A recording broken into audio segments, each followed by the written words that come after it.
कि दर्दो आलाम के मारे हुए क्या देते हैं, दर्दो आलाम के मारे हुए क्या देते हैं, हम तो बस उनकी निगाहों को दुआ देते हैं। दर्दो आलाम के मारे हुए क्या देते हैं, हम तो बस उनकी निगाहों को दुआ देते हैं। अक्ल वालों के नसीबों में कहा ज़ोके जुनून, इश्क वाले हैं जो हर चीज लुटा देते हैं। अजीज़ान मोहतरम, कुरान मुक़द्दस के अंदर रब ने इरशाद फरमाया, अक़ीमुस्सलाह, ऐ ईमान वालो नमाज पढ़ो, नमाज कायम रखो, व आतु ज़का, और ज़कात अदा करो, व अतीउ रसूल, और रसूल पाक सल्लल्लाहु अलैहि वसल्लम की इताअत करो। क्यों? लअल्लकुम तुरहमून, इसलिए इस उम्मीद पर कि तुम पर रहम किया जाए। यानी इस आयत का मतलब यह है कि ऐ ईमान वालो नमाज भी अदा करो और ज़कात भी अदा करो, और पैगम्बर इस्लाम सल्लल्लाहु अलैहि वसल्लम की इताअत भी कीजिए, इस उम्मीद पर कीजिए कि शायद आप पर रहम किया जाए। अज़ीज़ान मोहतरम, इस आयत के अंदर नमाज का जिक्र है और ज़कात का जिक्र है, पैगंबर की इताअत का जिक्र है, और आखिर में रहम का जिक्र है। कुरान मुक़द्दस के अंदर जगह जगह पर नमाज का जिक्र है और नमाज के साथ साथ ज़कात का भी जिक्र है। नमाज तो हमारी समझ में ये आ जाती है कि हाँ भाई ये फर्ज है, इसको हर हाल में, हर सूरत में, हर जगह इसको अदा करना ही है। लेकिन जब ज़कात का मामला आता है तो हमारे जहन में ये चीज आती है शायद ये इस्लाम की कोई चीज तो है, लेकिन शायद कोई पावरफुल चीज नहीं है, या इसकी कोई ज्यादा अहमियत नहीं है, इस्लाम ने इसके ऊपर शायद कोई तवज्जो नहीं दी, ऐसा हमारी सोच में चलता है। लेकिन हकीकत ये है कि जिस तरीके से नमाज फर्ज है, इसी तरीके से ज़कात भी फर्ज है, जिसे हर हाल में, हर सूरत में अदा करना ही होगा। एक आयत करीमा मैंने 18वें पारा और रुकू 13 का मैंने 13 की मैंने आयत करीमा आपके सामने पेश की, इसको आपने बड़े गौर से सुना। अज़ीज़ान मोहतरम, इसके अलावा एक आयत करीमा पारा 19 और रुकू 16 की आयत करीमा भी हम देख लें। रब इरशाद फरमाता, हुदौ व बशरा लिल मुमिनीन अल्लज़ीना युक़ीमूना अस्सलात व युतूना ज़कात व हुम बिल आखिरति हुम यूक़िनून। हुदौ व बशरा लिल मुमिनीन, यानी हिदायत व खुशखबरी है किसके लिए? मुमिनीन के लिए, मुसलमानों के लिए हिदायत भी है और खुशखबरी भी। अल्लज़ीना युक़ीमूना अस्सलात, जो नमाज अदा करते हैं, व युतूना ज़कात, जो ज़कात देते हैं, व हुम बिल आखिरति हुम यूक़िनून, और जो आखिरत पर ईमान रखते हैं, आखिरत पर यकीन रखते हैं। तो जो नमाज अदा करते हैं और जो ज़कात देते हैं और जो आखिरत पर यकीन रखते हैं, उन लोगों के लिए हिदायत भी है अल्लाह की जानिब से और रब की जानिब से खुशखबरी भी है। ये आयत करीमा से इस तरह तो मालूम हो रहा है कि नमाज का जहां जहां जिक्र है वहां ज़कात का भी जिक्र आ रहा है। तो इससे ये भी है कि ये इस्लाम का बहुत अहम रुकन है और खास रुकन है। क्या? ज़कात। अज़ीज़ान मोहतरम, ज़कात देना ये एक कार्य खैर है। कार्य खैर यानी अच्छा काम है, और ये अल्लाह तबारक व तआला की जानिब से हमारे ऊपर फर्ज की गई है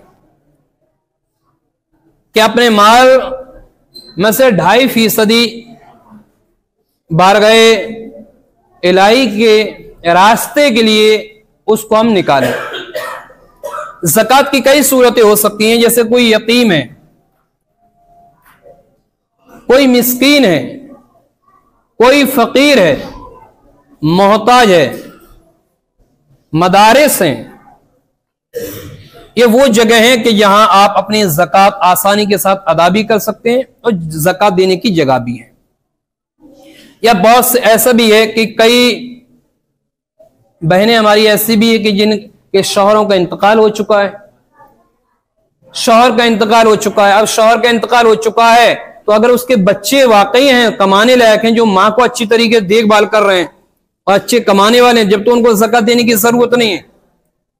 या ऐसा भी होता है कि कभी किसी का शौहर इंतकाल कर गया, लेकिन बच्चे भी बड़े हैं, लेकिन बच्चे माँ से कोई मतलब नहीं रखते, खाने पीने के लिए नहीं देते, माँ कहीं यहां से मांग रही है, कहीं वहां से मांग रही है, तो इस तौर पर भी आप उसको ज़कात दे सकते हो। अज़ीज़ान मोहतरम, तो ये चंद वो जगह हैं जहां ज़कात आप आसानी के साथ दे सकते हैं। एक आयत करीमा आप और देख लें, एक तीसरा पारा है, रुकू 6, इन्नल लज़ीना आमनू व अमिलुस सालिहाति व अक़ामुस सलात व आतुज़ ज़कात लहुम अजरुहुम इंदा रब्बिहिम वला खौफुन अलैहिम वला हुम यहज़नून। इन्नल लज़ीना आमनू व अमिलुस सालिहात, बेशक जो ईमान लाए और नेक काम किए, व अक़ामुस सलात और नमाज कायम की, व आतुज़ ज़कात और जिन्होंने ज़कात दी, लहुम अजरुहुम इंदा रब्बिहिम, उनके लिए उनके रब के पास बड़ा अजर अजीम है, वला खौफुन अलैहिम वला हुम यहज़नून, और ना उन पर कोई खौफ है और ना वो रंजीदा। अज़ीज़ान मोहतरम, देखिए इस आयत करीमा के अंदर भी कितने वाज़े तौर पर कहा गया कि जो ईमान लाए और जिन्होंने नमाज कायम की और जिन्होंने ज़कात अदा करी, उनका अज्र तो परवरदिगारे आलम देगा उन्हें। आयत करीमा ने कितने वाज़े तौर पर कहा है कि इनका सवाब तो इन्हें अल्लाह देगा, इनका बदला तो इन्हें रब देगा। और अगर अपने माल में से अगर हम ज़कात अदा कर देते हैं तो हमारा माल बिल्कुल साफ सुथरा हो जाता है और वो माल महफूज हो जाता है, उस माल के अंदर रब की रहमतें और बरकतें शामिल हो जाती हैं। लेकिन जिस माल की ज़कात ना निकाली जाए तो आप यकीन करें कि वो माल कभी भी नफा बख्श हो ही नहीं सकता, बल्कि वो अपने निकलने के लिए बेशुमार रास्ते खुद ब खुद निकाल लेगा। कभी हमें ऐसा एहसास होता कि अगर ज़कात दे देंगे तो भाई ये 100 रुपए हैं, अब 100 रुपए बोले 2.5 रुपए दे दो यार, 100 में से 2.5 कम हो गया, तो बोले छोड़ो ज़कात देने की जरूरत नहीं। लेकिन हकीकत यह है कि जिस तरीके से मिट्टी है, मिट्टी पड़ी हुई है और अगर उसमें पानी डाल दी जाए तो बोले मिट्टी से रोक लो, तो पानी अगर ज्यादा होगा तो खुद ब खुद अपना रास्ता बना लेगा, मिट्टी से बाहर निकल जाएगा।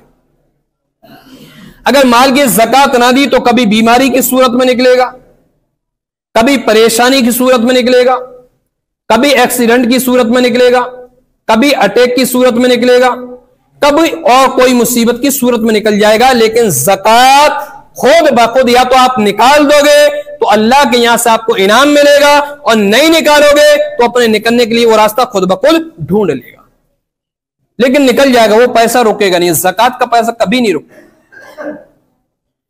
अगर हम अपने पैसा में से कुछ पैसा रोक भी लेते हैं और सोचते हैं कि ये पैसा हमें नफा बख्श देगा, ये पैसा हमारे पास बहुत ही मुफीद होगा और बहुत ज्यादा जमा हो जाएगा, इसको जमा कर लेंगे, कार ले लेंगे, ये ले लेंगे, वो ले लेंगे, ये सामान ले लेंगे, ये मकान बनवा लेंगे, ये बिल्डिंग बनवा लेंगे, अगर रब की रजा के लिए दे दिए तो कुछ नहीं बचेगा।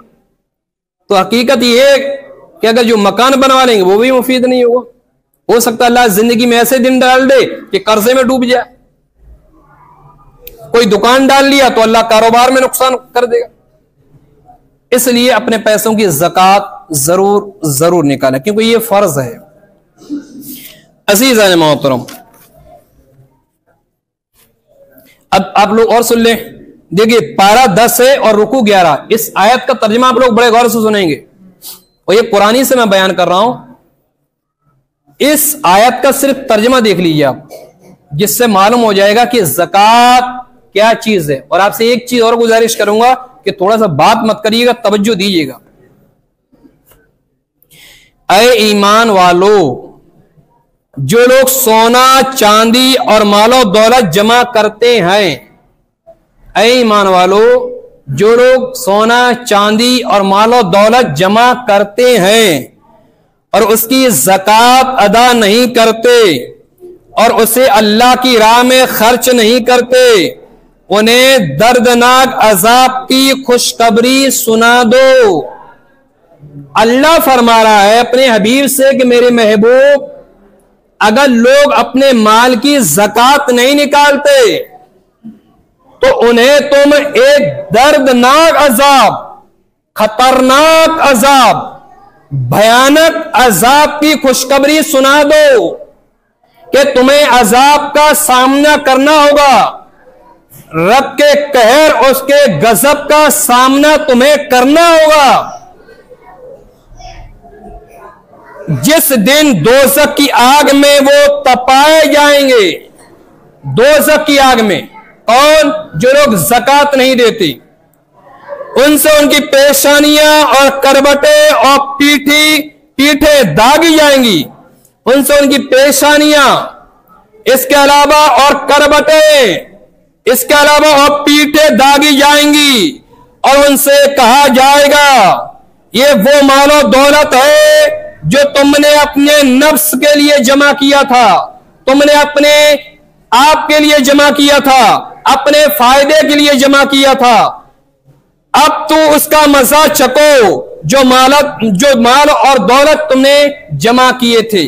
अज़ीज़ान मोहतरम, तो इसमें देखिए साफ तौर पर कुरान ने यह कहा है कि जो अपने माल की ज़कात नहीं देते उन्हें ए मेरे महबूब एक अजाब की खुशखबरी सुना दो कि जब दोज़ख कायम होगी तो उसके जरिए से इन्हें अजाब दिया जाएगा, इनकी पेशानियों के जरिए से, इनकी करवटों के जरिए से, इनकी पीठों के जरिए से, और कहा जाएगा ये ले, यही वो माल और दौलत है कि जिसको तूने अपने फायदे के लिए, दुनियावी मफाद के लिए इस्तेमाल किया था।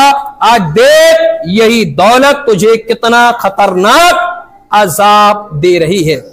अज़ीज़ान मोहतरम, तो इससे भी हमें यही चीज सामने साबित हुई कि हमें अपने माल की ज़कात जरूर बिजरूर निकालना चाहिए। अज़ीज़ान मोहतरम, अब कुरान मुक़द्दस की कई आयतें करीमा हमने सुनाई और आपने सुनी। अब कुरान के बाद बुखारी शरीफ की एक रिवायत भी आपके सामने पेश कर रहा हूं कि जो लोग ज़कात अदा नहीं करते उनके बारे में सुन लें आप, क्योंकि माल तो बहुत लोगों के पास रहता है। कुछ लोग तो बैंक में भी जमा नहीं करते, बोले ज्यादा बैंक में जमा कर दिए तो पकड़े जाते। हजरत अबू हुरैरा रज़ियल्लाहु तआला अन्हु से रिवायत है, प्यारे आका सल्लल्लाहु अलैहि वसल्लम ने इरशाद फरमाया कि जिस शख्स को अल्लाह ताला माल दे और वो उसकी ज़कात अदा ना करे तो क़यामत के दिन वो माल गंजे सांप की सूरत में कर दिए जाएगा। जिसको अल्लाह ने माल दिया, अल्लाह ने दौलत दी, और उस माल से और उस दौलत से अगर अल्लाह की राह में खर्च नहीं किया तो वो माल और दौलत क़यामत के दिन गंजे सांप की सूरत में कर दी जाएगी। और गंजा सांप किसे कहा जाता मालूम आपको? 1000 साल का जब सांप हो जाता है, 1000 साल का, तब उसके सर पर बाल आते हैं। 1000 साल का जब सांप हो जाता है ना, तब उसके सर पे बाल आते हैं। और जब 2000 साल का हो जाता है तब वो वही बाल गिर जाते हैं। क्यों? इसलिए कि उसके अंदर जहर ज्यादा फैल जाता है, तो जहर की वजह से वो बाल गिर जाते हैं, फिर वो गंजा हो जाता है। तो इससे हम ये तो अंदाजा लगा सकते हैं कि जो सांप 2000 साल का होगा उसके जरिए से हमें अजाब दिया जाएगा। यानी वो माल 2000 साल वाले सांप की सूरत बना लेगा। फिर अब देख लें, अब भाई वो सांप उसके गले में तूक बनाकर डाल दिया जाएगा। अब वही सांप उसके गले में डाल दिया जाएगा जिस तरीके से माला डाली जाती है। फिर उसको बाएं पकड़ लेगा और कहेगा कि मैं तेरा माल हूं, मैं तेरा खजाना हूं, यानी मैं तेरा वो माल और वो खजाना हूं जिसकी तूने ज़कात अदा नहीं की थी। ये बुखारी शरीफ के अंदर इसको जिक्र किया गया। अज़ीज़ान मोहतरम, तो ये कई आयतें करीमा और कुरान पाक की आयतें करीमा, हदीसें इस चीज को बार बार पुकार कर कहती हैं कि ऐ ईमान वालो, जो रब ने तुम्हें दौलत दी है, जो रब ने तुम्हें रिस्क दिया है, उस रिस्क से, उस दौलत से, उस माल से, उस पैसे से अपनी ज़कात अदा कीजिए। इसके अलावा आप और सुन लें, मुस्नद इमाम अहमद बिन हंबल की ये रिवायत है और तीसरी जिल्द है, सफ़ा नंबर 626 की ये रिवायत है और वो भी हजरत अबू हुरैरा रज़ी अल्लाह तआला अन्हु से मरवी है। प्यारे आका सल्लल्लाहु अलैहि वसल्लम ने इरशाद फरमाया कि जिस माल की ज़कात नहीं दी गई, क़यामत के दिन वो माल गंजा सांप बन जाएगा। ये दूसरी रिवायत है। इसमें भी कह रहे हैं अगर कि जिस माल की ज़कात नहीं दी गई, वो क़यामत के दिन वो माल गंजा सांप की सूरत बन जाएगा और मालिक को दौड़ाएगा और वो मालिक भागेगा यहां तक कि अपनी उंगलियां उस मालदार के मुंह में डाल देगा। अज़ीज़ान मोहतरम, जहां तक आवाज जा रही है वहां तक सुन ले। अब बताओ, जिस माल को हमने बड़े प्यार और मोहब्बत से जमा किया था, जिस माल के लिए हमने अपनों को धोखा दिया था, जिस माल के लिए हमने अपनों से रिश्ता तोड़ा था, जिस माल के लिए हमने सब कुछ कुर्बान कर दिया था, जिस माल के लिए हमने अपने अजीजों को, अपने करीबियों को दूर कर दिया था, लेकिन यही माल अगर जिसकी ज़कात ना निकाली जाए तो सांप तो बनेगा ही, यही सांप दौड़ाएगा और अपने मालिक को अजाब देगा, अपने मालिक के ऊपर कहर बरसाएगा और ये कहेगा कि मैं वही हूं कि जिसको तूने अपने बड़े प्यार और मोहब्बत से जमा किया था। अज़ीज़ान मोहतरम, तो इन रिवायतों से भी ये चीज सामने आ गई कि हमें अपने माल की ज़कात जरूर जरूर निकालना चाहिए। आसिफ भाई थोड़ा सा यार चुप कर दो।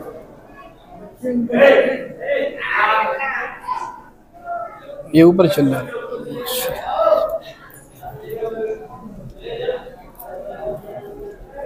ने खामोश कर दिए ने भाई। देखिए, एक अहम मसला है, वो मैं आपको सुना दूं।